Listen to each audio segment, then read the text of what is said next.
वालेकुम सामीन, यकुम रजबुल मुरज्जब और 2 जनवरी है।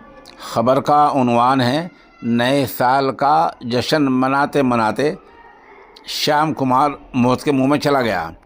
मामला हरियाणा के फरीदाबाद का है, जहाँ संजय कॉलोनी में मकान की तीसरी मंजिल पर श्याम कुमार नामी नौजवान अपने दोस्तों के साथ नए साल के ताल्लुक़ से पार्टी कर रहा था, जहाँ डीजे, शराब, नाच गाना सब कुछ हो रहा था।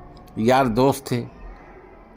श्याम कुमार जैसे झूमा, नशे में हुआ, नए साल का जश्न मनाया। जश्न मना ही रहा था कि यकायक अचानक तीसरी मंजिल से नीचे गिरा। गिरते गिरते दरमियान में पहले बिजली के तार से अटका और तार से अटकते ही बुरी तरह झुलस गया, फिर नीचे गिरा। उसको बाउजरत बहुत जल्दी अस्पताल ले जाया गया, जहां डॉक्टरों ने मुर्दा करार दे दिया है। मामला फरीदाबाद की संजय कॉलोनी का है। पुलिस अहले खाना का बयान दर्ज कर रही है, उसके बाद आगे कार्रवाई की जाएगी। ये नए साल के जश्न में मसरूफ़ था, उसी दौरान ये तीसरी मंजिल से गिरा है।